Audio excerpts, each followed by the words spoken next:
Tunisie numérique s'est penchée sur les habitudes alimentaires des ménages tunisiens qui ont bien voulu partager avec nos journalistes, dans les régions, leur mode de consommation. L'initiative, intitulée Dis-moi ce que tu manges, vise à dépeindre avec authenticité et sans préjugés la manière dont les familles tunisiennes gèrent leur budget alimentaire en période de crise.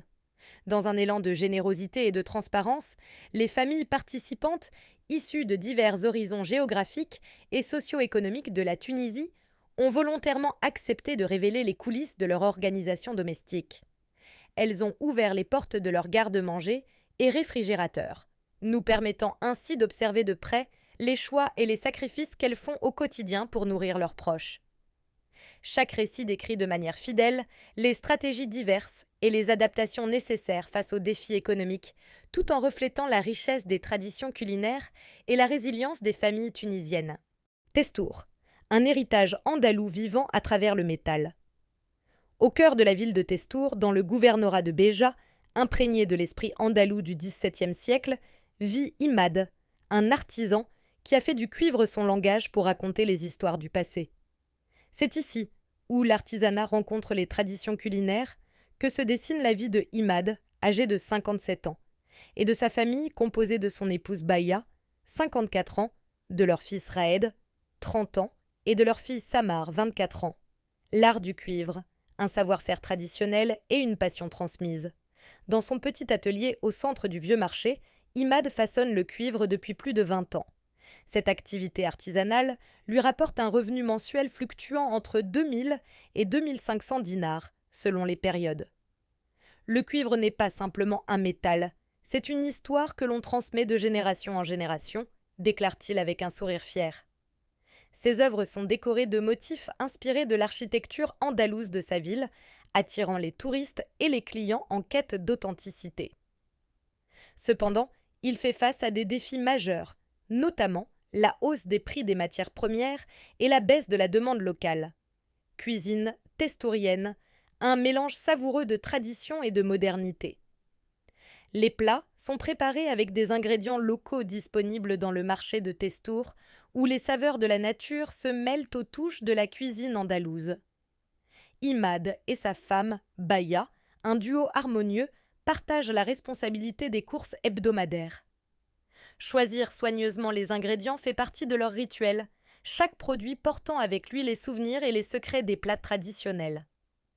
Lorsque sa femme est absente, leur fille, Samar, aide à la préparation des repas, apportant sa propre touche. Ma fille redonne vie à la cuisine de Testour à sa manière. Elle est l'extension de cette tradition, dit fièrement Imad. Le petit déjeuner, un début de journée chaleureux et authentique. Le matin commence pour la famille de Imad avec un petit déjeuner modeste mais nourrissant. Du pain tabouna, préparé par Baya, et servi chaud avec de l'huile d'olive locale, aux saveurs douces, accompagné de miel ou de confiture faite maison. La table ne manque jamais de café chaud. Le déjeuner, simple mais riche en saveurs. Le couscous aux légumes ou au poulet est un plat de base apprécié de tous. Lors des journées où un repas rapide est nécessaire, Imad prépare des pâtes au poulet avec des olives et une touche de fromage râpé. Parfois, la famille prépare aussi de la mloukia, un plat mijoté lentement pendant des heures, pour développer sa texture et sa saveur unique. La mloukia est notre plat préféré lors des journées froides.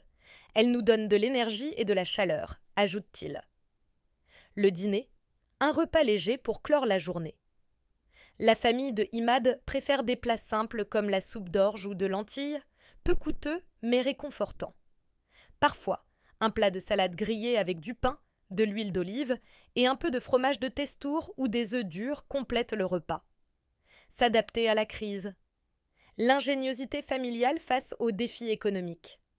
Malgré la hausse des coûts de la vie, Imad et sa famille ont su s'adapter intelligemment à la situation. Par exemple, ils privilégient le poulet et certains types de poissons en remplacement de la viande rouge. Le poulet et les sardines sont les soutiens des familles modestes. Grâce à eux, nous essayons d'innover dans nos recettes pour satisfaire tout le monde, explique Imad. La famille conserve aussi une partie de son héritage culinaire en stockant des produits saisonniers comme l'huile d'olive. L'hospitalité testourienne, un geste sacré. L'hospitalité est une valeur sacrée pour Imad. Malgré les difficultés, il veille à recevoir ses invités et leur offrir le meilleur de son foyer. En période de fête, la famille prépare des plats riches en saveurs comme le couscous au poulet ou les banadèges. Les crises vont prendre fin, mais l'hospitalité fait partie de notre âme, arabe et andalouse, conclut Imad. Imad et sa famille, préservateurs d'un héritage andalou à travers le temps. L'histoire de Imad n'est pas simplement celle d'une famille. C'est aussi un témoignage vivant de la manière dont une ville comme Testour conserve son patrimoine face aux défis du temps. Le cuivre que Imad façonne, les plats préparés par sa famille, sont autant d'éléments d'un tableau andalou magnifique qui reflète la force des traditions et l'esprit de l'appartenance.